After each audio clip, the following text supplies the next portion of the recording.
See these power poles here, they had lights on them, but everything's been ripped out of them and stolen to sell. People really need money here, so they'll do whatever it takes. We had to land on mud runway. There's destroyed planes and helicopters lining the sides of the runway.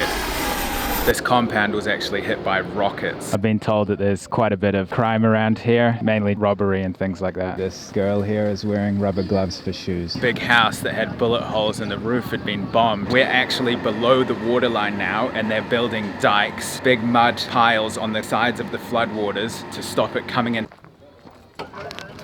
They are the one living here. They are protecting in case of any criminality. How many people live in this room? 10 people. 10 people. But this toilet facility here can account for up to 50 to 100 people. How does the sewage work? There's no sewage. No sewage. See this dike here. Sometimes people come and try to break it, let the flooding into flood people's homes.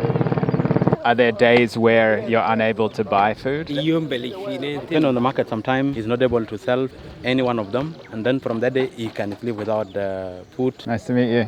So we're here with a lady, Jan Nasser. She was in a car crash. You can see they've used wood here and fabric to wrap it up. 2 breaks. This used to be a road. You can see the power lines. Would you like one day to go to America? You can see they're plaiting the fish. There's actually venomous snakes in these waters. This lady was bitten by a snake. Now she has to go to the hospital. South Sudan, the world's newest country, only gaining independence in 2011. And after gaining that independence, plummeted into civil war.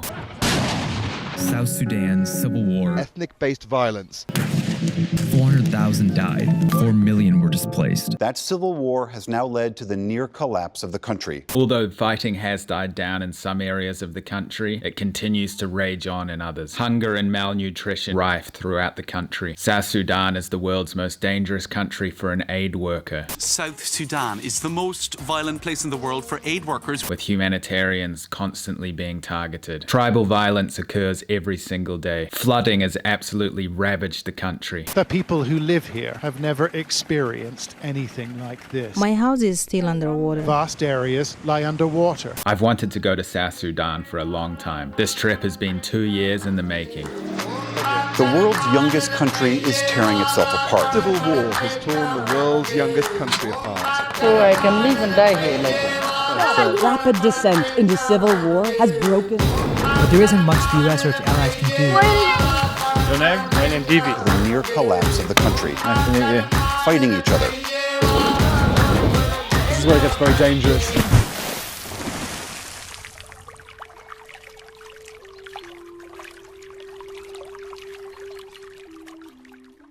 Hi, sir. How are you? How are you? You're good?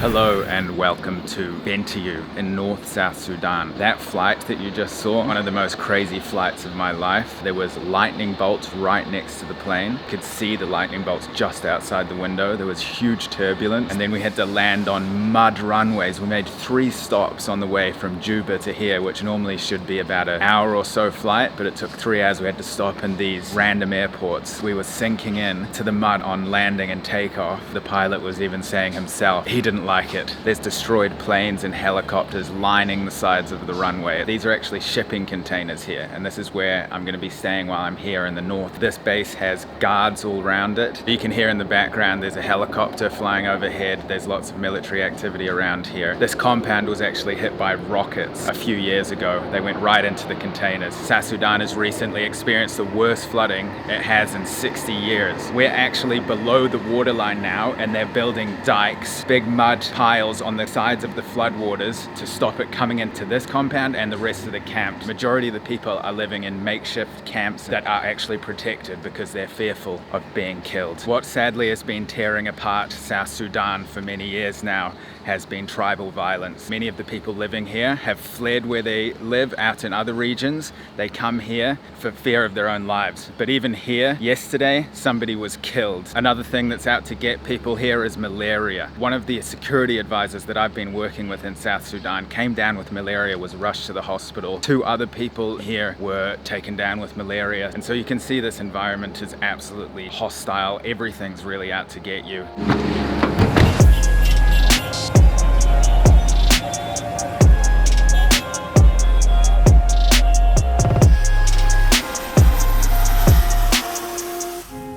just this crashed plane here. That's the engine sitting on the ground. A crazy environment, just so barren, so many humanitarian vehicles. So we're basically on protected land by piles of dirt, essentially. This is just this wasteland kind of place, just with huge camps from people fleeing violence. It's not a nice environment.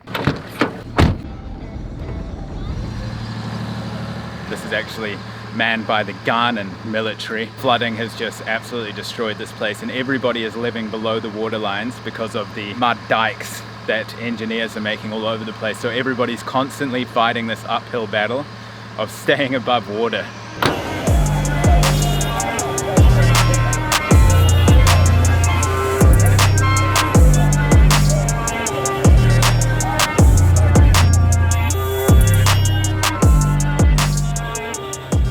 So we've come to Bentiu town centre here. You can see that big house that had bullet holes and the roof had been bombed. That's actually from the Civil War. So back in 2014, this place was rife with armed conflict, fighting on these streets. Most of the buildings were destroyed. We went past supermarkets that had been burnt down. Most of South Sudan does not have paved roads. That's why it takes so long to get anywhere. There's only 200 to 300 kilometers of paved roads in the entire country. When it rains, it turns to mud, so you're just stranded in random places. This is extreme living here. Okay, so I've met a young man called Salema. Suleiman, yes, my name is Suleiman. Salema, and how old are you, Salema? I'm 19. 19? Yes. Young man? Yes. Right. And how is life here? Life is good, no problem. It's good, no problem? Yes. Last year we have a flood, but now no problem. Where do you live? In a camp? No, I'm living here in Bentiu town. But most people live in camps, right? Yes, yes. Were you here during the crisis and the war? Yeah, I was here. What was that like? But now it is alhamdulillah, we get peace. Is it easy to find food and things here, or do some people have problem finding food? Some people have a problem, but the problem will never be permanent. It will be temporary. Okay. You're a very positive man. Yes, yes. So this is your shop? Yes, this is my shop. I'm working here. Do you get much business here? Yes. I'm working here something like 3 years. Spent 3 years working here. I get something like $100. $100 a month? Yes. It's pretty good, right? Yes. This is American rappers? 6ix9ine. Yes, you like American rapper, yeah. You like him? Yeah, I like him. I like to watch the videos on YouTube even. Okay. Do you watch a lot of YouTube? Yes. And yes. do people like to buy shirts with 6ix9ine on them here? 6ix9ine, Drake's. Okay. Even Justin Bieber. Chris Brown, I used to listen to. You like Justin Bieber? Yes. Okay, man, nice, Yeah, nice. yes. So you really like American culture? Yes, I really like. Would you like one day to go to America? I want to be, but there's no process. No process? Yes. Too hard? Yes. Thank you for your time, Salema. Okay. Have a good one. Thank you. Cheers. Okay, so we're here with David, and you're showing me around Bentiu, right? Yes. Yeah? And so, have you lived in Bentiu your entire life? Yes. So you've seen fighting and war and everything? Yes. And what's life like now here in Bentiu? The life in Bentiu now is not as it used to be before. Okay. Because of flooding and also because of recent conflict. So it's harder now? Yes, it is hard now because we cannot access the route that can supply Bentiu. Okay. The food crisis. You're going to have to help me with the pronunciation of your name again. Your name? Your name, Joygan Galwak. Okay. Joygan Galwak. The Modua Vita Pezanat, de Mator Kaba. We are surrounded by water. Things are not easy with us here in Bentiu. Business da Tijar Vitana Hinefi Bentiu. In terms of business, our business is not going well because all the route that connected Bentiu and that supplied Bentiu are now cut off by the water. Basically, you're cut off from the rest of the world here. Is that yes. right? Everything that is we are selling here comes through air and it's very expensive. Thank you very much. Good, my friend. Thank you. Shukran, shukran.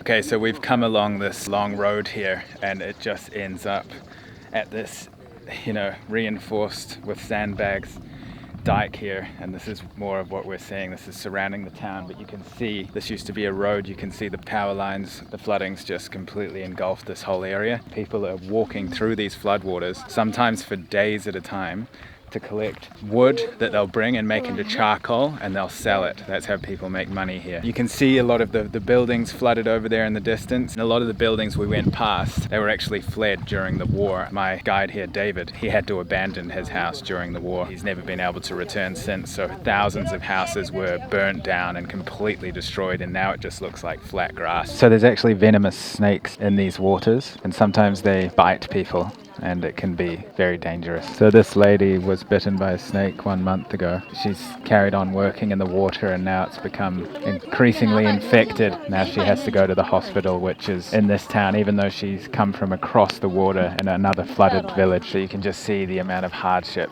in this area is, there's nothing I can really say.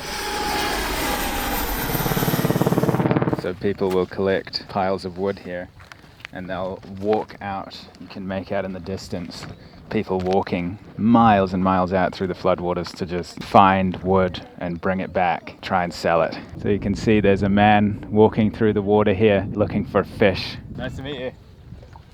Your name? Name William. William. Oh, nice to meet you. I'm Nick. Name, huh? Nick. Nick. Yeah. Hey. You're from Bentiu? Bantu. Okay. So one of these piles, they can get approximately 1,500 South Sudanese pound. Can take multiple hours to pick this up, and they'll come to the shores here and sell it. And then we're going to go and see where they burn it and make it into charcoal. So here's the charcoal here, and they bag it up. This will sell for 5,000 South Sudanese pound. Is business good? Is it enough to survive? If you manage to sell two, this way you can be able to buy 1 kg of sorghum or maize. And if the price also went high, you need also to sell more than that. Are there days where you're unable to buy food? Depending on the market, sometimes he's not able to sell any one of them, and then from that day he can live without food. It's highly dependent on the business if you can eat dinner every day. Yeah, depend on the market and the business also. Shukran. Yeah. Thank you, sir. Thank you. So this is some fish that they've caught in the floodwaters there. Then they'll hang it up here, wait for it to dry, and then they plait it. You can see they're plaiting the fish, and then they'll sell it.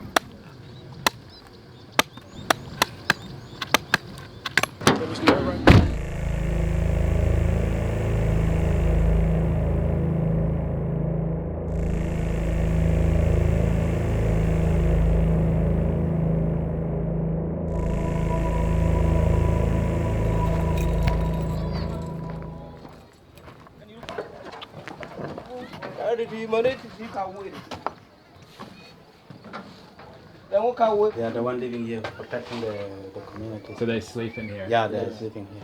And what are they protecting from? They are protecting in case of any criminality or whatever happening. They can be able to see and go and rescue. So we've arrived at the POC camp. POC means protection of citizens, and you can see the floodwaters. You see this dike here. Sometimes people come and try to break it, let the flooding into flood people's homes, destroy people's homes. So these guys keep an eye, make sure nobody does that. Also any possible intruders, because majority of these people that live here are fleeing from untold insane violence from other regions. Not too far from here is armed fighting regularly. So you can just see for miles houses and shacks. 120,000 people in this camp specifically, but there's many camps like this. The majority of people that live in this city live in camps similar to this.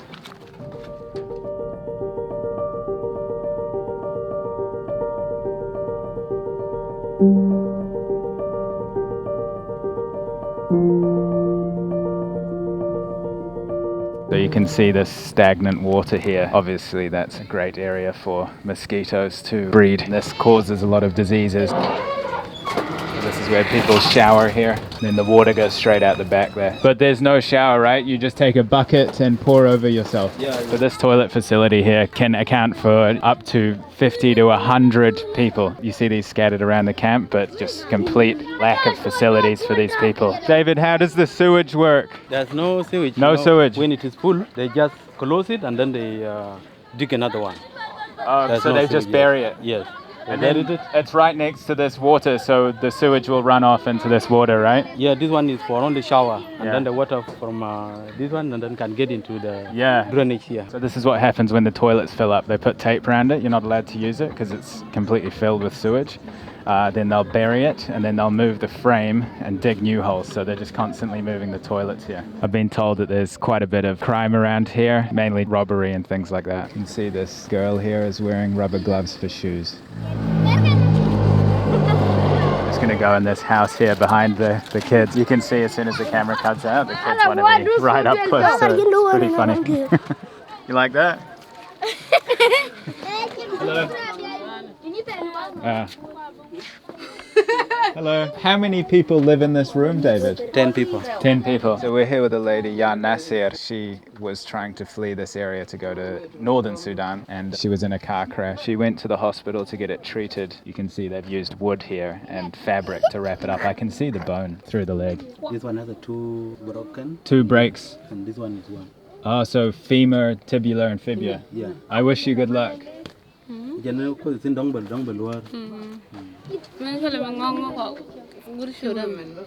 Thank you. Shukran. Their village was burned during the conflict. And did they lose any family members? Yes. Yeah? Yeah. People lost their life when they were coming. And I've noticed it's mainly women and children here. Are there men? During the conflict, many men joined the army, others were killed. A lot of these women's husbands are fighting right now. Yes, some of them are in fighting, others also choose to go and work outside. They are suffering a lot. Others lost their husband and they have nowhere to go to take their children. So they are here just only to survive. Here's the homemade football here. So it's just stuffed with fabric and plastic, and then they kick it around and have a good time, right? Ready? Your name? My name is Matthew. Matthew? Yes. Nice to meet you. I'm Nick. Manchester United? Yes. Yeah. So you can see these power poles here. They had lights on them, but everything's been ripped out of them and stolen to sell. People really need money here, so they'll do whatever it takes.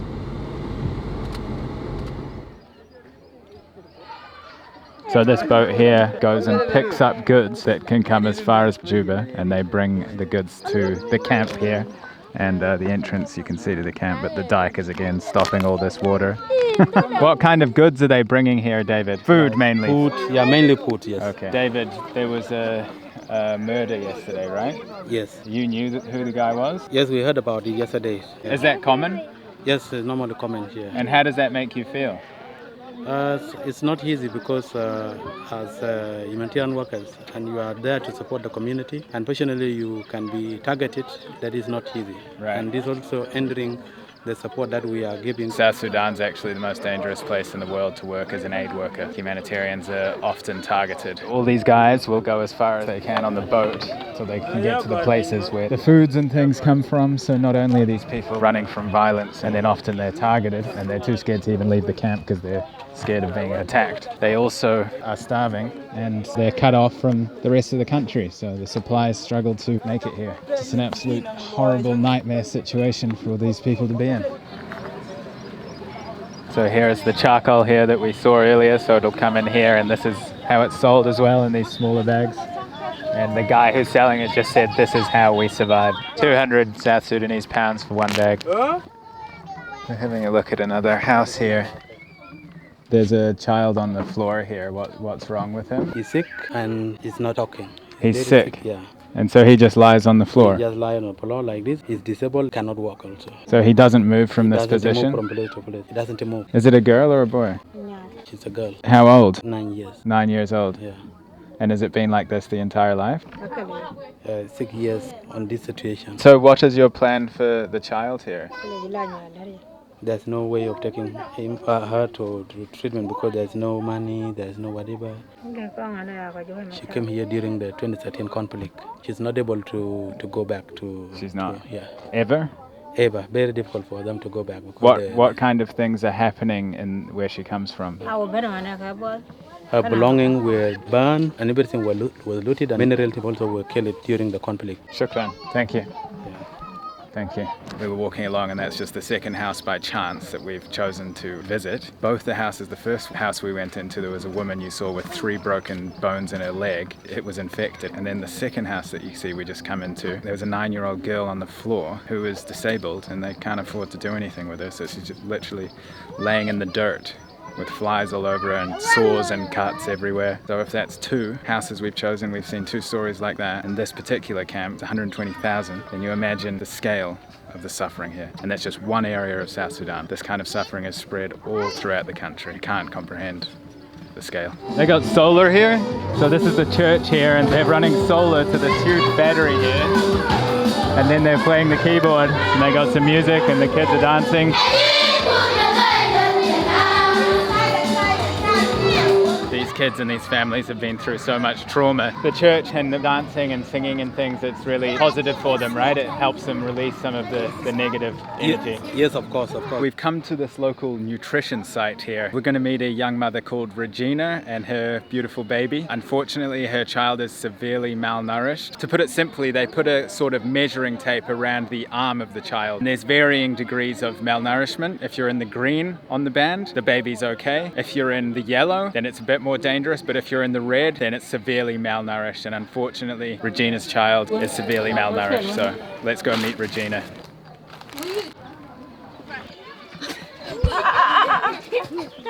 Regina and Abraham, Yes. your baby is sadly severely malnourished. What kind of feelings does that bring up when you see your child is very sick? Very sad. She's not comfortable when the child is not feeling well. Without these RUTF, what would happen?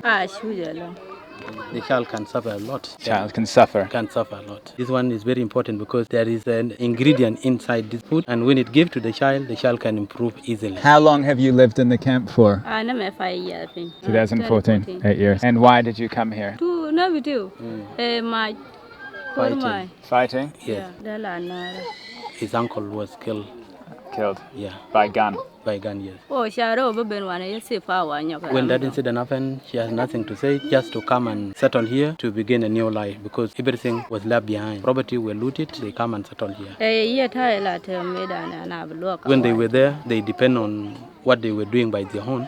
But when they came to this IDP camp, they depend entirely on humanitarian support. Right, so in their old house they looked after themselves, but here, as soon as they were ripped out of their environment against their will, then they had to be reliant on UNICEF to supply this RUTF. Yeah. And the food and the shelter and everything. Yes, shelter, food, schooling. Do you have a message that you want to share about what's happening in South Sudan at the moment? They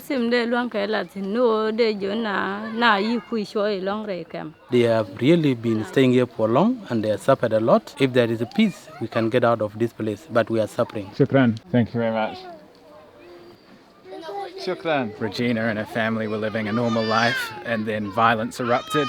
They had to flee and they were destined to, a life at least for the foreseeable future in this camp. And, they used to look after themselves entirely and now that's not possible and they're completely reliant on the help of UNICEF supplying them with the RUTF. I'm going to leave a link below if you would like to donate and help save lives like Regina's beautiful baby there. These children are in dire need and without UNICEF supplying them this lifeline, doesn't really bear thinking about what would happen. I mean, you've seen inside the houses, you know what happens to people who slip through the cracks here and get forgotten.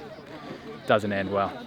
So just $10 will buy 30 of those packs. It can have a huge impact. You can see the baby just chewing away on that food and it's going to bring back to life. I've talked to doctors and I've talked to mothers who have seen these RUTF ready-to-use therapeutic food, which is basically, it's a food and a medicine combined, designed to bring a child from death's door back to being a young, thriving, healthy baby again. So, just with $10, the impact that we can make together, you watching this at home, it would be beautiful. Many of us will spend that on a coffee and a sandwich. If you are able, obviously if you don't have the means, but if you have the means and you want to help out, just know that your dollar can save lives here.